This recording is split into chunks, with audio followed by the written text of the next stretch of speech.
Ce vendredi 27 octobre à Paris est particulièrement mobilisé pour l'environnement. Devant la pyramide du Louvre, Dernière Rénovation a prévu sa première action. 2 grimpeurs vont escalader la pyramide pour demander un grand plan de rénovation thermique.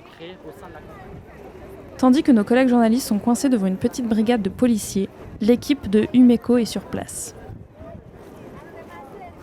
Mais ils ne semblent pas avoir bien compris l'enjeu de la situation. Retour à l'action, le premier grimpeur est presque arrivé au sommet. Mais ça se finit pour lui, il glisse et se fera arrêter.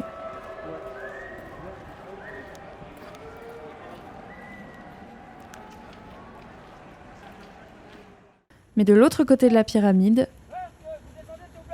l'action continue et un autre grimpeur est, lui, bien accroché. Recule, s'il vous plaît. Recule, s'il vous plaît. Recule, s'il vous plaît.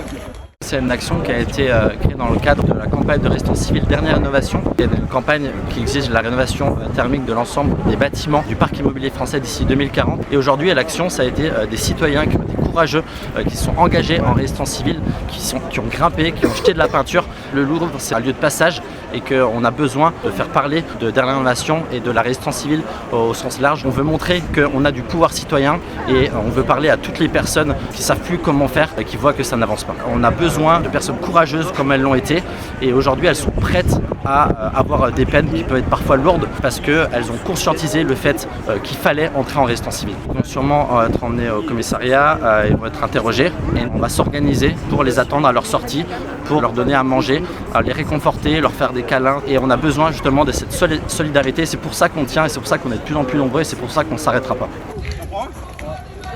Madame.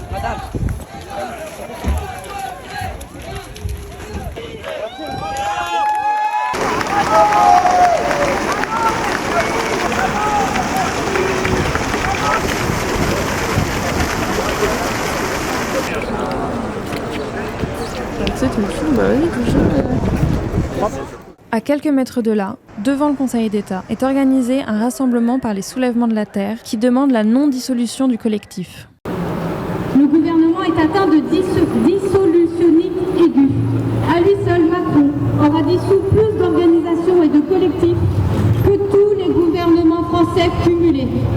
Comme à l'accoutumée avec les régimes d'exception, cette répression administrative a commencé avec le collectif contre l'islamophobie en France, avant de se généraliser à l'ensemble du champ politique. La Palestine aujourd'hui soutient les soulèvements de la terre. La Palestine ne demande pas la solidarité et le soutien. Elle demande qu'on lutte ensemble contre ceux qui veulent nous priver de nos droits, de notre terre, de notre eau, de notre liberté et de notre humanité.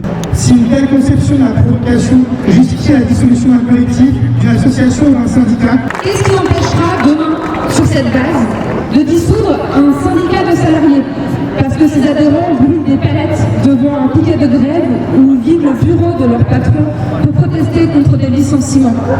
Il n'y a guère que Darmanin pour chosifier et déshumaniser à ce point ses semblables et affirmer devant une commission d'enquête parlementaire que les biens et les personnes c'est la même chose.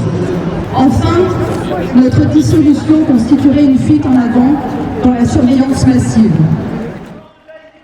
En août, Darmanin avait pris la décision de suspendre les soulèvements de la Terre, ce qui avait été refusé par le Conseil d'État. Aujourd'hui, la décision qui sera rendue dira si le Conseil d'État maintient cette décision de refus de dissolution ou non. En attendant, les scientifiques alertent, la Terre est en état de siège.